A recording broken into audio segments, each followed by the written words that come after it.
गजेंद्र अपने गज माना हाथी, हाथी अपने मित्र हाथियों के साथ सरोवर में स्नान करता, सूंड में पानी भर भर के आपस में विनोद करते। एक दिन उस गजेंद्र को, अलमस्त गजेंद्र को, उस गजों के हाथियों के टोले में, समझो वो सम्राट था, राजा था, मुख्य गजेंद्र, उस गजेंद्र को मगर ने पकड़ लिया। मगर का पानी में जोर ज्यादा था, वो खींचता चला गया। सुख में संगी तो सब थे, जब घसीटा जा रहा था तो हाथी और बच्चे सब भाग किनारे खड़े हुए। गजेंद्र अकेला हो गया। गजेंद्र ने सोचा, सुख में तो संगी सब मिले, दुख में भयो न कोई। हे दुख हारी श्री हरि, मैं नहीं जानता हूं तुम कैसे हो, जो कोई सृष्टि करता हो वो परमेश्वर मेरी रक्षा करे। सच्चे हृदय से पुकार और भगवान नारायण प्रकट हुए। सुदर्शन चक्र से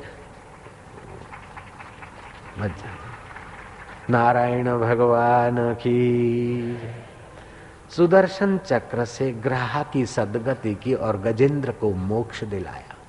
परीक्षित कहते हैं कि सुखदेव जी महाराज, गजेंद्र तो एक पशु है, हाथी है, हाथी को ऐसे कैसे सूझा कि मेरी रक्षा भगवान करे, और हाथी के पुकारने से आदि नारायण आ गए। प्रभु इस बात पर थोड़ा प्रकाश और डालो।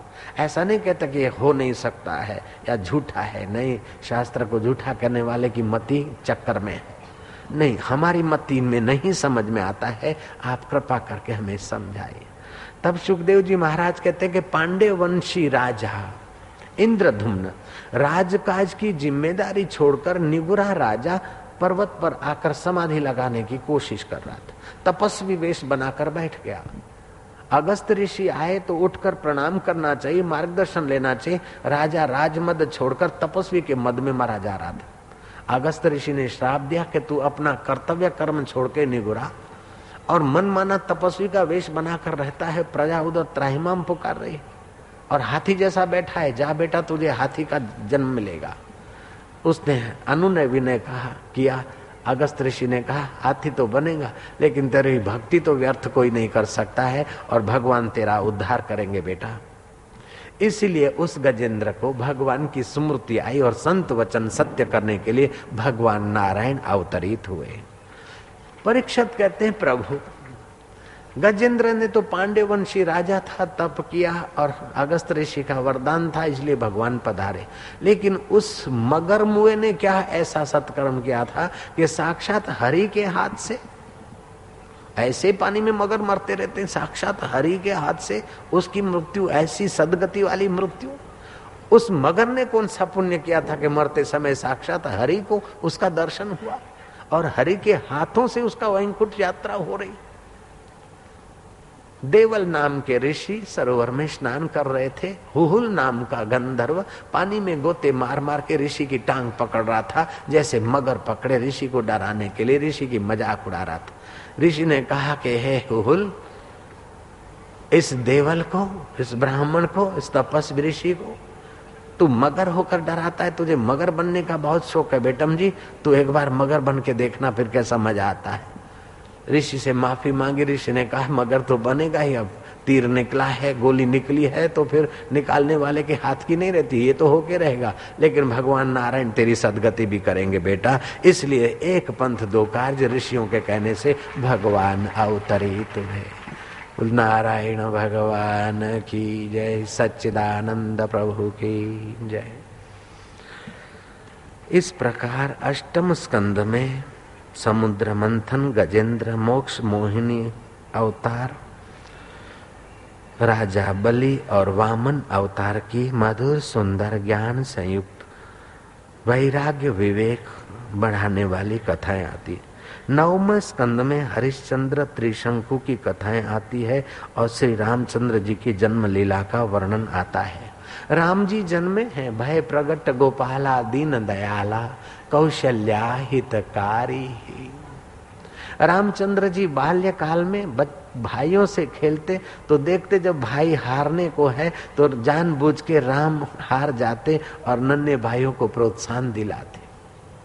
रामचंद्र जी सभा में बोलते तो पहले बोलने वालों में से थे, इतने सुंदर वक्ता थे। रामचंद्र जी गुरु से पहले जगते हैं और गुरु सो जाए बाद में सोते हैं। राम जी विद्या अध्ययन काल में बड़े संयमी थे। रामचंद्र जी पढ़ते लिखते और बाकी का समय सत्संग में गुजारते, विद्या अध्ययन काल में। रामचंद्र जी कभी महलों में रहते हैं तो कभी जंगलों में रहते हैं, कभी मोहन भोग पाते हैं तो कभी कंद मूल खाकर गुजारा करते हैं, कभी महल में रहते हैं तो कभी झुग्गी झोंपड़ी में रहते हैं, कभी सज्जनों से पूजे जाते तो कभी दुर्जनों से अपमानित होते हैं। फिर भी रामचंद्र जी के दिल में शोभ नहीं होता है। आप तो पुरुष, ब्रह्म ज्ञानी पुरुष अपने आप में ज्यों के त्यों है। आप भी उनका अनुकरण करके अपने दिल को दिलबर जैसा बनाइए। 100 कोई अपराध कर ले तो रामचंद्र जी उसके अपराधों की गांठ नहीं बांधते थे, लेकिन एक आधा किसी ने सेवा कार्य भला किया है तो रामचंद्र जी उसकी भलाई भी नहीं भूलते थे। उसके अपराध को निवृत्त करने के लिए रामचंद्र जी भले कुछ यत्न कर ले, लेकिन अपने हृदय से उसका बुरा कभी नहीं सोचते। श्री रामचंद्र जी ऐसे हैं। मेघनाथ जब मरा है तो रामचंद्र जी ने अपने अंग का वस्त्र उतार कर दिया है कि इसकी वीरोचित गति करो। ये तो शत्रु है, ऐसा है। बोले शत्रुता जब था तब, अब तो ये समाप्त हो गया। ये तो वैंकुट का अधिकारी है। मुझे परदेश में वर्ल्ड रिलीजियस पार्लियामेंट में और जगह मुझे छेड़ा गया कि क्या तुम्हारे भगवान, हमारा गॉड बड़ा। मैं क्या, हम तो ऐसा कुछ सोचते नहीं है कि हमारा तुम्हारा भगवान, भगवान तो एक है जहाँ जहाँ प्रकट हुआ। लेकिन तुम जब कहते हो कि हमारा गॉड बड़ा है और तुम्हारा राम और कृष्ण कुछ भी नहीं, तो अब कान खोल के सुन लो। जय राम जी की। जो जन्मजात कृष्ण जी जेल में जन्मे और माँ बाप की जंजीरें खुल गई है, यमुना जी में उठा लिए जा रहे हैं, यमुना जी पार किए जा रहे हैं वसुदेव जी, तो यमुना जी उनके चरण छूने के लिए उछल उछल के आ रही है। जरा सा चरण लंबा करते ही यमुना जी मूल धारा में आ गई। उस भगवान का भगवान पना तो जन्म जात है। ऐसे भगवान को तुम नन्हा कैसे बोलते हो? 6 दिन के हुए न हुए तो पूतना को किसी हथियार से नहीं मारा, और पूतना आई थी। पूतना को मारने नहीं गए थे, पूतना मरने को आई थी। जयराम जी की। पूतना तो आई थी मरने को, लेकिन कृष्ण ने पूतना को मारा नहीं, पूतना को सदगति दी। षटकासुर, अघासुर, धैनकासुर, ऐसे ऐसे असुर आए कि कृष्ण ने हथियार तक नहीं लिया। घुमा घुमा के किसी के मुंह में घुस के तो किसी के मुंह में, केशी दैत्य के मुंह में हाथ डाल के, कोई गुफा का रूप बना के बैठ जाता तो कृष्ण अंदर घुस के उसको पहुंचा देते। चाणूक, मुष्टिक और कंस जैसों को भी कृष्ण ने हथियार से नहीं मारा। दुर्जनों को हंसते हंसते सदगति दे वो भगवान बड़ा कि दुर्जनों के हाथ से खीले खाकर चला गया वो भगवान बड़ा। अब तुम ही सोचो भांजे।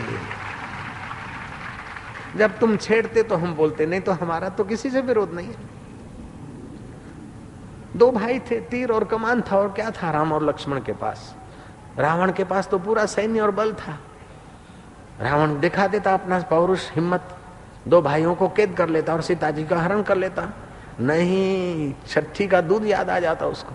कितने कितने षड्यंत्र किए और फिर राम और लक्ष्मण दोनों की गैर हाजिरी हुई, तब भी सीता को छू नहीं सका। इसलिए सीता साक्षात भगवती नहीं तो और कौन थी। उसको साधु का रूप बनाना पड़ा, और लक्ष्मण ने मंत्र पढ़कर जरा सी लकीर की। उस लक्ष्मण के मंत्र प्रभाव में भी रावण का प्रभाव मंद हो जाता, रावण नहीं आ सकता था। अब उस राम लक्ष्मण के अवतार को तुम साधारण बताते हो तो आपकी बुद्धि साधारण है, उसका थोड़ा इलाज कीजिए भांजे। हम तो आराम से प्राणी मात्र का भला वो उपदेश दे रहे हैं और वो सत्संग कर रहे हैं। योग की शक्तियां कैसे जागृत हो, मन प्रसन्न कैसे हो, डिप्रेशन से कैसे बचे। और तुम लोग हमको छेड़ते हो कि हमारा गॉड बड़ा और तुम्हारा कुछ रिलीजियस कुछ भी नहीं है। तो फिर सुन लो, मैदान में मुझे व्यक्तिगत कुछ बोलते हो तो मैं तो